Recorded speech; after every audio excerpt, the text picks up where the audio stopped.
Right. Yes. Okay. All right. That's good. That's good. We started, with a bit of a first take, and let's go for the second. Yeah. So welcome, Paul, to the podcast, and thank you so much for joining. I'd love to hear a little bit about yourself and how you're part of the Entergrate community and how you came to Finland. Thank you very much, Patrick, for the opportunity to be here. And before I start, uh, my name is Paul Kenge, and I'm creating saving at Entergrate as a board member. How did I know Entergrate? It comes from a long way. I think in 2018, I would say, before the pandemic, where a great colleague of mine uh, gave me the contact or put me in contact with Osita, who was the chairman of Entergrate at the time. And I guess it came out from maybe my colleagues see this passion of social discussion and social engagement in me, and felt that yes, with Osita we could have a some interesting topic to discuss about. So Osita contacted me, and since then, uh, I've decided to join Entergrate as a NGO, and we've been pushing the advancement of the social integration in Finland since then, since 2018. Yes, Yeah, that sounds great. I mean, yeah, I know that Entergrate has been doing some really interesting work with all immigrants, especially with not only African background, but all backgrounds, and kind of pushing the word on the ability to connect with the locals as well as, helping empowering with the ideas of finding their place in Finland. So, could you tell me a little bit about yourself on how you arrived in Finland? great question. 2011 September, uh, I moved from Cyprus to Finland after being admitted uh, at Lahti University of Applied Science to study information technology. And I still remember that day like it was yesterday, since the weather it was quite cold for me, I would say, as I started my first academic this year. So that's pretty much how I entered Finland as a student back in 2011. Okay. And how did you decide to come to Finland? Yes, so when I think about the mindset at the time, I was studying computer science back in Cyprus.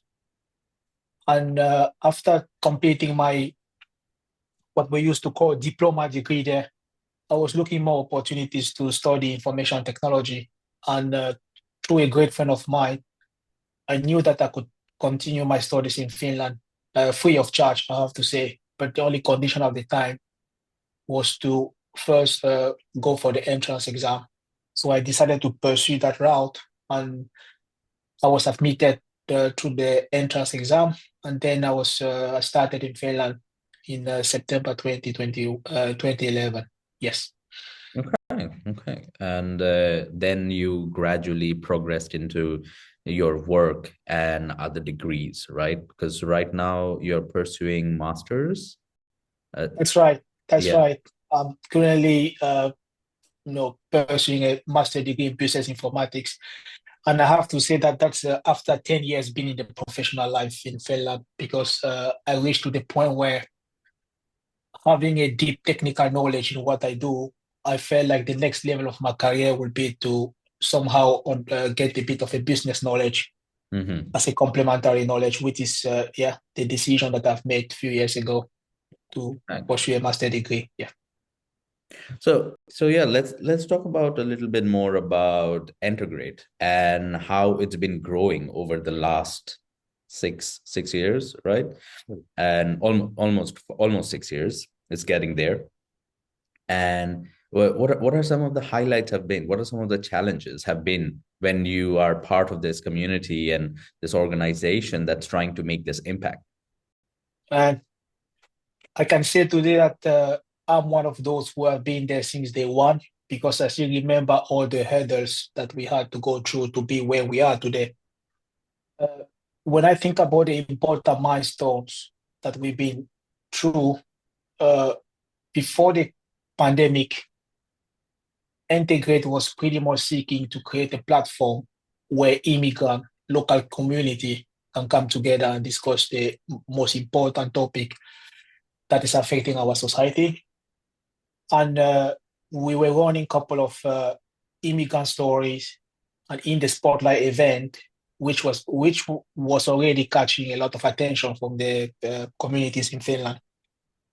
Boom, 2020, the pandemic came, and of course, the lockdown made everyone to somehow, stay away from these engagements. But I still remember that after the COVID pandemic, few of the members or the key members of of Entergrate reached out to each other, and we decided that yes, it will be nice to keep this momentum going. So after 2020, and I think in 2021 is pretty much where we started again our movement, and we are pretty much rising toward the successful part, I would say, with some of the greatest event that we achieved last year, if I can refer to last year. But along the way, it's never been easy.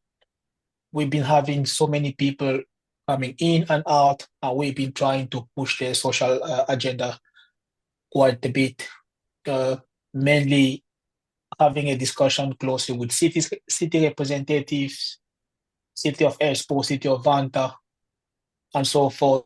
Just to make sure that we can raise enough awareness on the problem that we currently face in our society. But then a couple of good memories that I remember was our participation in the Global Village Festival in Finland, and also being organizers of some of the successful events, notably the In the Spotlight, which been having a good traction in Finland. And of course, now we have a couple of partnership and collaboration with other NGO that we are trying to focus on, so we can pretty much build a strong platform Can you as tell we me be a little bit planning. more about the Global Village? Because I was not part of the Entergrate back then, so I have no Yeah, idea what did you do at Global Village? yeah. I guess Global Village is pretty much a yearly event that is organized where different culture are being represented and put on the stage for Is the it local is it this community. is it the same one that happened in Dubai? No, not to that extent. I guess Ah, the global, yeah, I see where we're going. So the one in Dubai is quite international.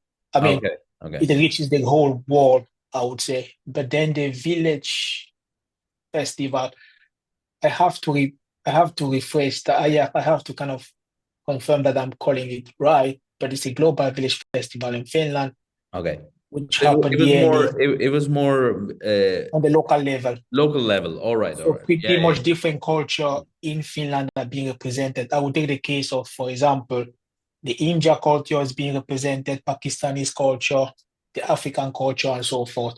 yeah. You Okay. get a chance to see different display from different culture. And I think Entergrate decided to be part of the event because we wanted to reach also a maximum of people in our community.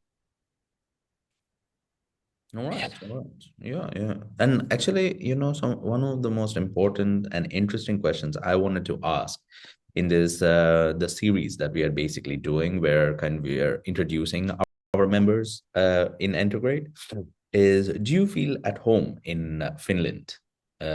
Given the challenges or given the journey that everybody is having, because there's so much of conversation out there right now that people feel uh, out of place at times, especially young people.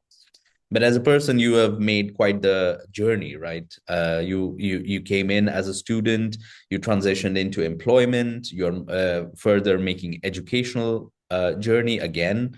So you have a different, I think, different trajectory, different side. So, like, what has it been like for you? Like, do you feel at home now? This is a really excellent question because I think the sense of feeling at home is more driven by the culture and how we've been raised. So saying today that I'm feeling at home in Finland 100% might be exaggerated a bit, but I would say to some sense, I would say yes, I feel at home, and I will support my theory why. So for me, home is where pretty much we have the sense of involvement in society, involvement in the society, safety, and being able to express yourself through your doings in the society, or also contributing to the society where you are kind of in.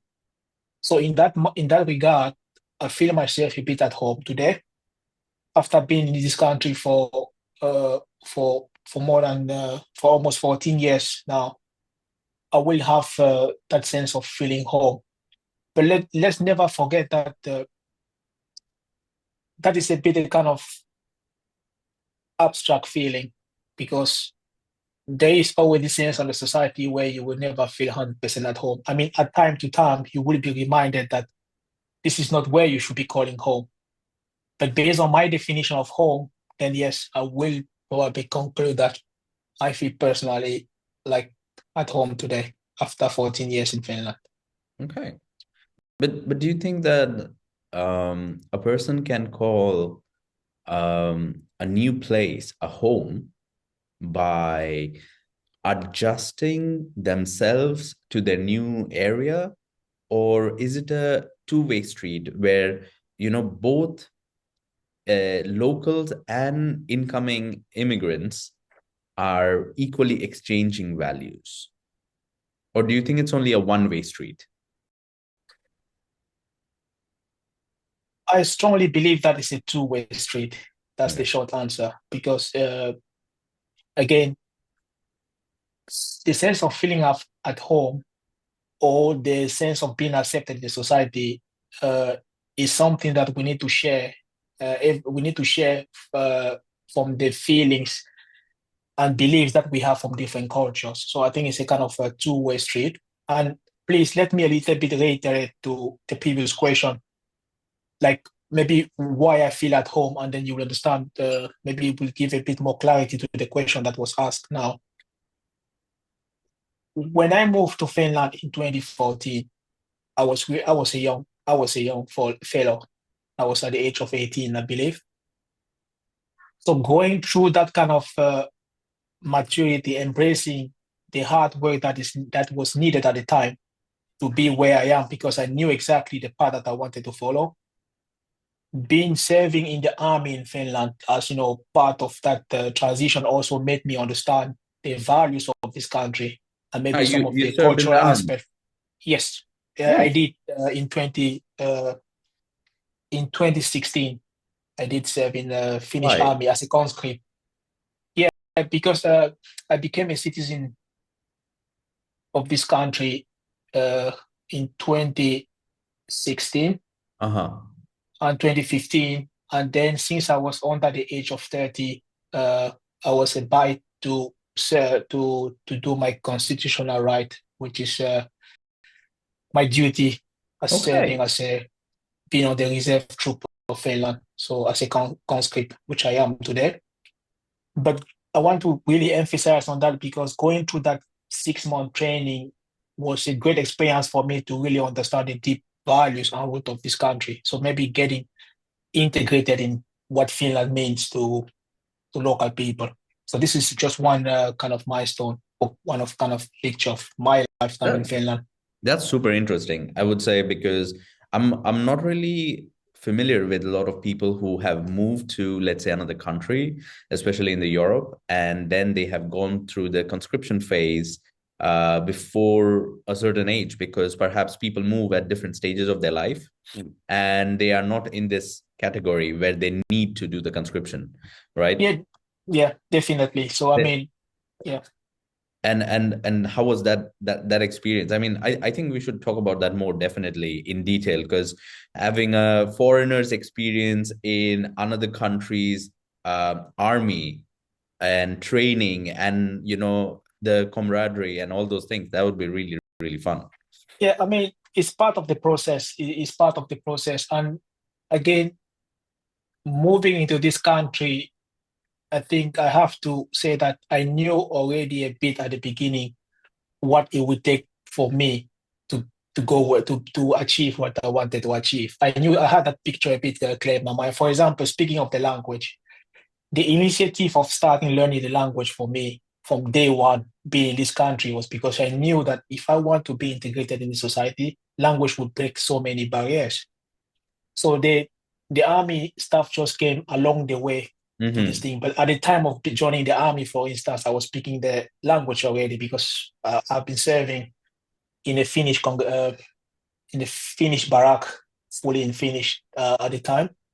But again, it was that kind of mindset and the attitude that I had when I came in that has been the key for me being where I am today, for Mm-hmm. instance.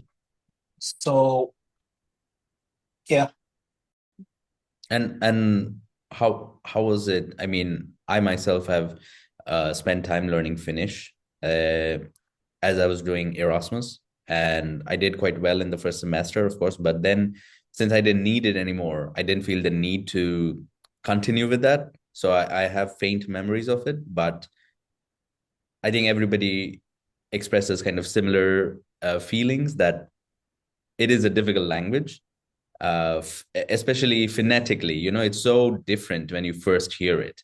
And how was that experience for you? Like, what did you find that challenging, or learning languages are something that comes naturally to you? I really appreciate the question because I oftentimes say to people that there's no easy language to start with. There's no such thing as an easy language. Maybe to give a context a bit, I'm a French native speaker. If you say that Finnish is difficult, I think many people will agree with me that French is even way difficult to learn. And maybe a practical thing about it is that in French, for instance, what we pronounce is not the same as what we write, which makes it a bit more difficult for certain people.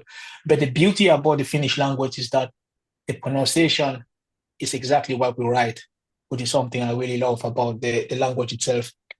And maybe a small link from day one was that the alphabet in Finnish is pronounced quite similar or similarly as in French, which was a really big plus for me when I started studying the language. So I was able to have an easy way toward the pronunciation. And above all, I think learning a language is all about the attitude because it's not about that, it's not about being easy, but it's all about the attitude that you have. If you know exactly what is the outcome and it's just where you are kind of heading to and looking techniques how to get there, I think it's possible for every single individual.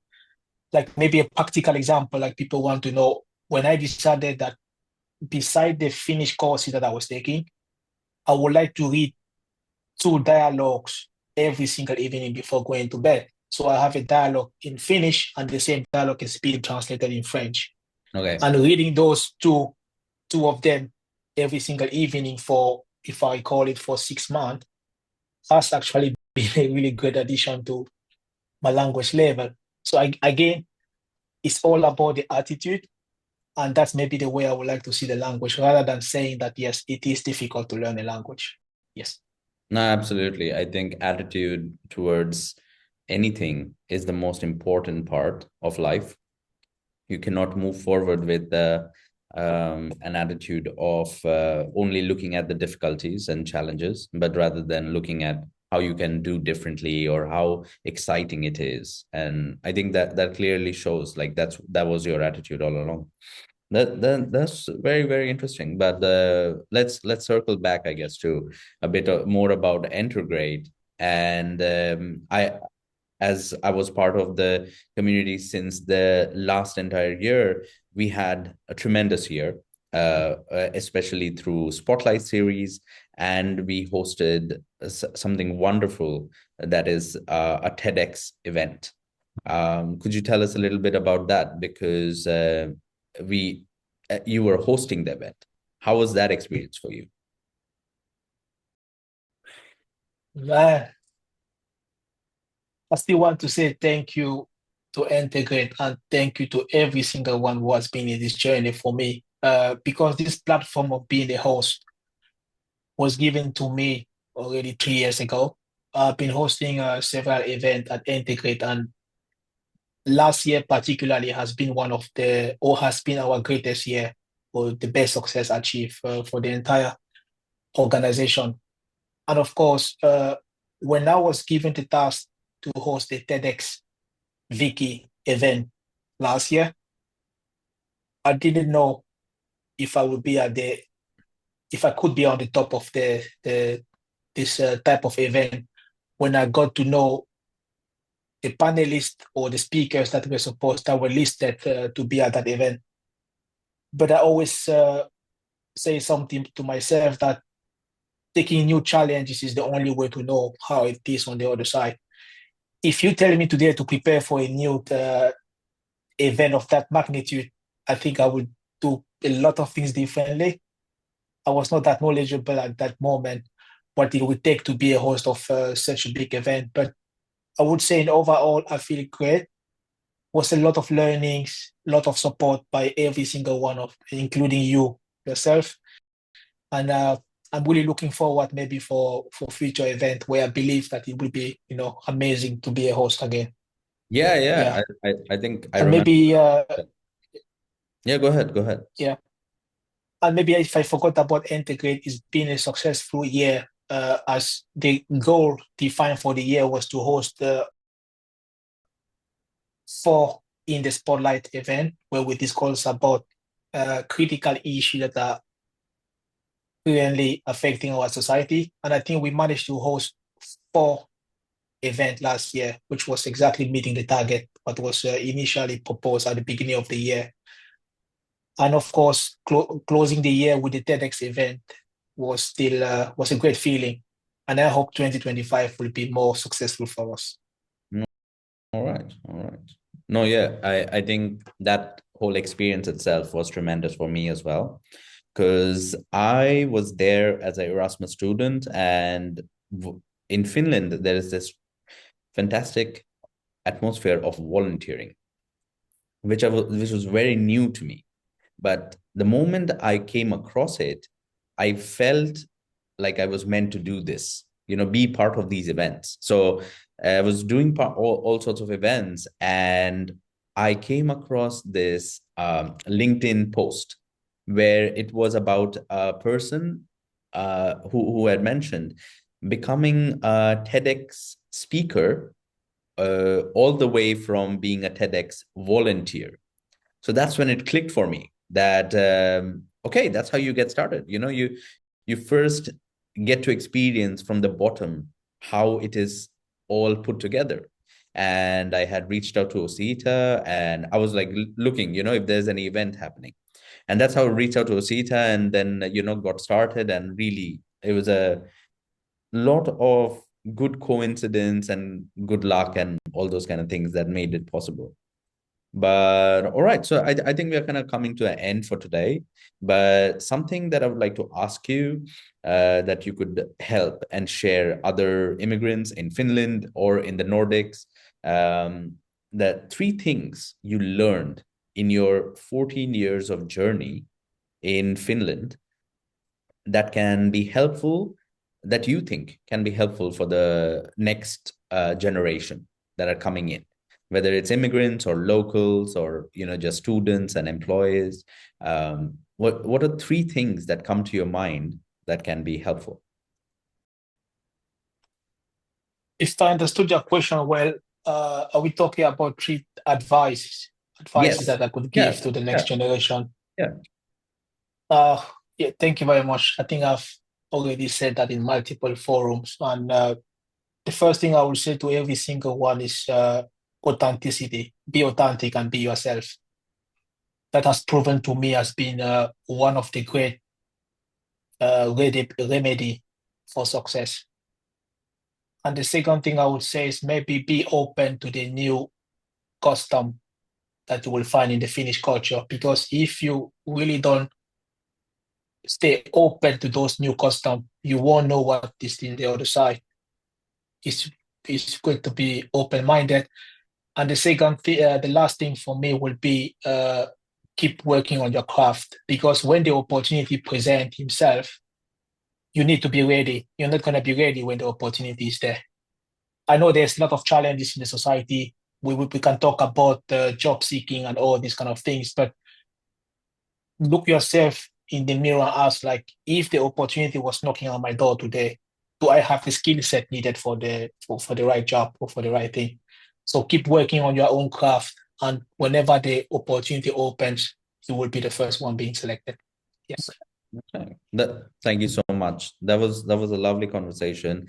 And of course, in the future we'll have more longer conversations, perhaps more roundtables with other members. And I'm really looking forward to having an episode just with you, talking about the experience in the Finnish military. Because I think that'll be something really unique. Not a lot of people can come across that story. So that'll be really nice. Thank you so much for joining today. And see you next time. Yes. All right. Thank you. Thank Thank you. you for having me, and looking forward for the next discussion. All right. Yeah. Okay.